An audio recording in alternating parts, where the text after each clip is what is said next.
এই মুহূর্তে নিউজ 18 বাংলায় যারা চোখ রেখেছেন তাদের জন্য জানাই, আপনারা শান্তিনিকেতনে যাবেন।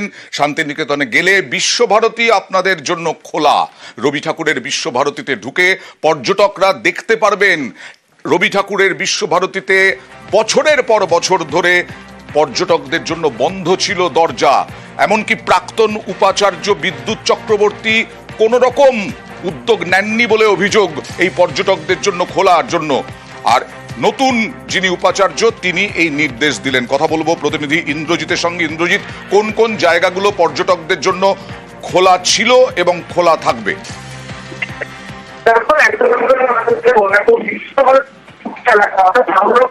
না ইন্দ্রজিৎ, তোমার কথা স্পষ্ট হচ্ছে না, একটু যদি স্পষ্ট করে কোনো একটু জায়গায় সরে গিয়ে বলতে পারো। আবার বলছি, পর্যটকদের জন্য খুলল বিশ্বভারতী, নির্দেশ নতুন উপাচার্য প্রবীর কুমার ঘোষের। ইন্দ্রজিৎ,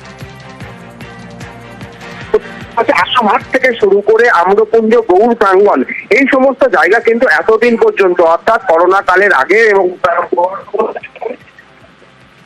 না, ইন্দ্রজিতের কথা একদমই স্পষ্ট হচ্ছে না। যাই হোক, পর্যটকদের জন্য খুলল বিশ্বভারতী। তৎকালীন উপাচার্য বিদ্যুৎ চক্রবর্তী করোনা কাল অনেক বছর আগে চলে গেছে, তার বহু বছর পর এবার নতুন উপাচার্য যিনি এলেন তিনি পর্যটকদের জন্য বিশ্বভারতী খুলে দিলেন। বিশ্বভারতীতে পর্যটকরা এবার সব জায়গাগুলো ঘুরে ঘুরে দেখতে পারবেন।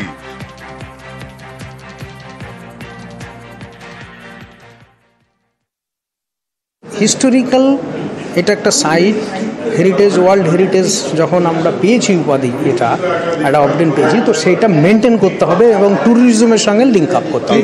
এসেই আমি অ্যাপ্রুভাল দিয়েছি ওটা খোলা হোক।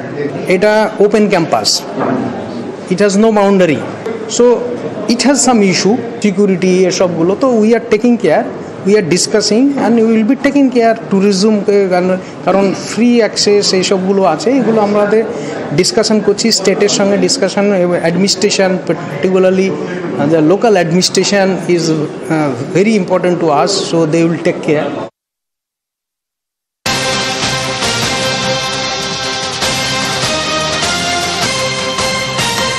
এই মুহূর্তে দেখাবো জলপাইগুড়িতে ধুন্ধুমার বাম প্রভাবিত আইসিডিএস কর্মীদের সংগঠনে ডিএম অফিস অভিযানকে ঘিরে ধুন্ধুমার পুলিশের ব্যারিকেড, সেই পুলিশের ব্যারিকেড ভাঙার চেষ্টা।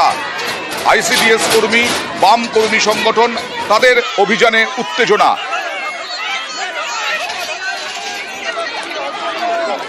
কথা বলবো প্রতিনিধি শান্তনুর সঙ্গে। তাদের দাবি কি কি? দেখো, 11 দফা দাবি নিয়ে মূলত এই অভিযান ছিল। তাদের মূলত দাবি রয়েছে যে তাদের মজুরি বৃদ্ধি করতে হবে এবং তাদের সরকারি স্বীকৃতি দিতে হবে। এরকম 11 দফা দাবি নিয়ে আজকের অভিযান ছিল। মাদ্রাসা মাঠ থেকে অভিযান শুরু হয়। আইসিডিএস কর্মী, অঙ্গনওয়াড়ি কর্মীরা যখন মিছিল করে জেলা শাসকের দপ্তরে যান, তাদের কথা ছিল প্রথমে স্মারকলিপি জমা দেবেন, কিন্তু দেখা যায় যে তারা সকলে মিলেই ভেতরে ঢোকার চেষ্টা করেন। সেই সময় পুলিশ তাদের আটকে দেয়। মতনে বাদানুবাদ চলতে থাকে, ধাক্কাধাক্কি শুরু হয় এবং ব্যারিকেড ভাঙারও কিন্তু চেষ্টা চলে। সেই সময় পুলিশের বিরাট পুলিশ বাহিনী গিয়ে সেটাকে আটকে দেওয়ার চেষ্টা করে এবং সেই সময় কিন্তু বাদানুবাদে জড়িয়ে পড়েন আইসিডিএস এবং আশা কর্মীরা এবং পুলিশের সাথে বিক্ষোভের পর তারা সামনেই কিন্তু অবস্থানে বসে পড়েন। সেখানেই তারা বিক্ষোভ দেখান এবং পরবর্তীতে তারা কিন্তু তাদের দাবিপত্র স্মারকলিপি আকারে কিন্তু পৌঁছে দিয়েছেন জেলা প্রশাসন। ধন্যবাদ। মালদার হরিশ্চন্দ্রপুরে এইভাবে টায়ার জ্বালিয়ে বিক্ষোভ, অবরোধ দেখাচ্ছেন মানুষ কেন জানেন?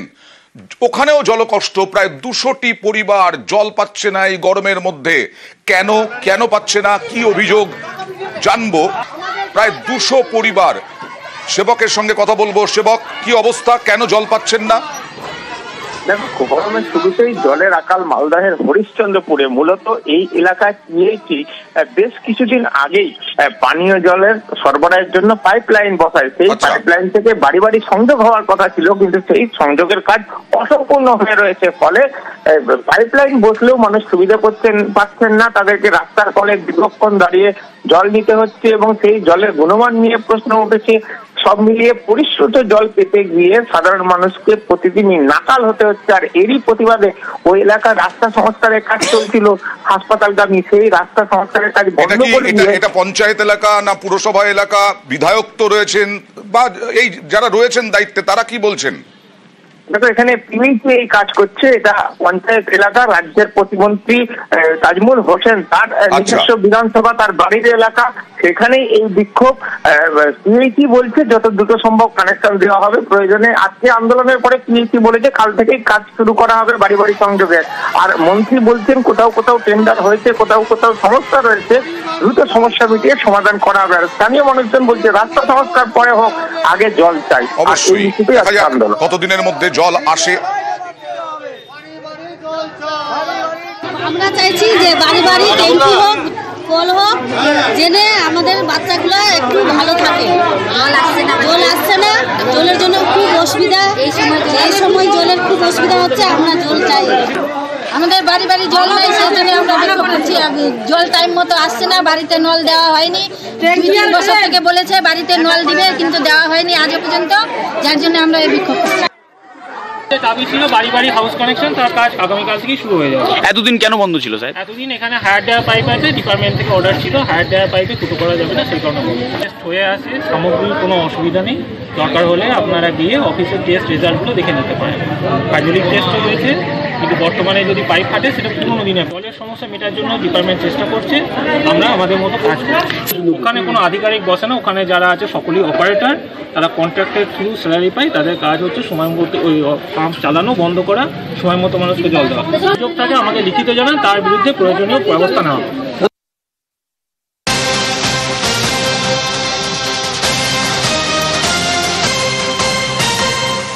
এই মুহূর্তে নিউজ 18 বাংলায় যারা চোখ রেখেছেন তাদের জন্য জানাই, আপনারা শান্তিনিকেতনে যাবেন। শান্তিনিকেতনে গেলে বিশ্বভারতী আপনাদের জন্য খোলা। রবি ঠাকুরের বিশ্বভারতীতে ঢুকে পর্যটকরা দেখতে পারবেন।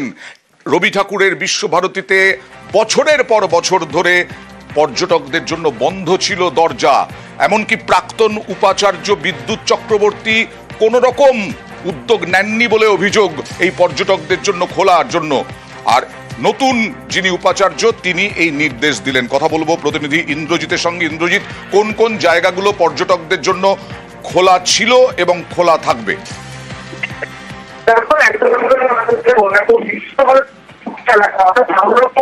না ইন্দ্রজিৎ, তোমার কথা স্পষ্ট হচ্ছে না, একটু যদি স্পষ্ট করে কোনো একটু জায়গায় সরে গিয়ে বলতে পারো। আবার বলছি, পর্যটকদের জন্য খুলল বিশ্বভারতী, নির্দেশ নতুন উপাচার্য প্রবীর কুমার ঘোষের। ইন্দ্রজিৎ, আসামহাট থেকে শুরু করে আম্রপুঞ্জ, গৌর প্রাঙ্গণ, এই সমস্ত জায়গা কিন্তু এতদিন পর্যন্ত অর্থাৎ করোনা কালের আগে এবং না, ইন্দ্রজিতের কথা একদমই স্পষ্ট হচ্ছে না। যাই হোক, পর্যটকদের জন্য খুলল বিশ্বভারতী। তৎকালীন উপাচার্য বিদ্যুৎ চক্রবর্তী, করোনা কাল অনেক বছর আগে চলে গেছে, তার বহু বছর পর এবার নতুন উপাচার্য যিনি এলেন তিনি পর্যটকদের জন্য বিশ্বভারতী খুলে দিলেন। বিশ্বভারতীতে পর্যটকরা এবার সব জায়গাগুলো ঘুরে ঘুরে দেখতে পারবেন।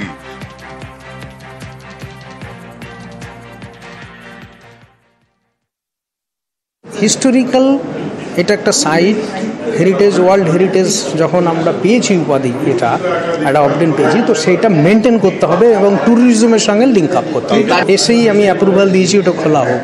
এটা open campus, it has no boundary, so it has some issue, security এসবগুলো। তো we are taking care, we are discussing and will be taking care ট্যুরিজমকে, কারণ ফ্রি অ্যাক্সেস এইসবগুলো আছে, এগুলো আমাদের ডিসকাশন করছি স্টেটের সঙ্গে। Discussion administration, particularly the local administration is very important to us, so they will take care.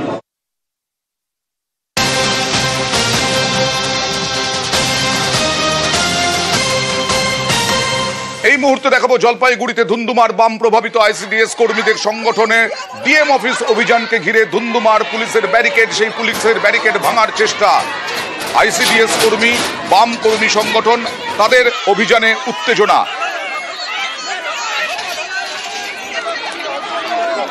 কথা বলবো প্রতিনিধি শান্তনুর সঙ্গে, তাদের দাবি কি কি? দেখো 11 দফা দাবি নিয়ে মূলত এই অভিযান ছিল। তাদের মূলত দাবি রয়েছে যে তাদের মজুরি বৃদ্ধি করতে হবে এবং তাদের সরকারি স্বীকৃতি দিতে হবে, এরকম 11 দফা দাবি নিয়ে আজকের অভিযান ছিল। মাদ্রাসা মাঠ থেকে অভিযান শুরু হয়। আইসিডিএস কর্মী, অঙ্গনওয়াড়ি কর্মীরা যখন মিছিল করে জেলা শাসকের দপ্তরে যান, তাদের কথা ছিল প্রথমে স্মারকলিপি জমা দেবেন, কিন্তু দেখা যায় যে তারা তো সকলে মিলেই ভেতরে ঢোকার চেষ্টা করেন। সেই সময় পুলিশ তাদের আটকে দেয়, বাদানুবাদ চলতে থাকে, ধাক্কাধাক্কি শুরু হয় এবং ব্যারিকেড ভাঙারও কিন্তু চেষ্টা চলে। সেই সময় পুলিশের বিরাট পুলিশ বাহিনী গিয়ে সেটাকে আটকে দেওয়ার চেষ্টা করে এবং সেই সময় কিন্তু বাদানুবাদে জড়িয়ে পড়েন আইসিডিএস এবং আশা কর্মীরা এবং পুলিশের সাথে বিক্ষোভের পর তারা সামনেই কিন্তু অবস্থানে বসে পড়েন, সেখানেই তারা বিক্ষোভ দেখান এবং পরবর্তীতে তারা কিন্তু তাদের দাবিপত্র স্মারকলিপি আকারে কিন্তু পৌঁছে দিয়েছেন জেলা প্রশাসন। ধন্যবাদ।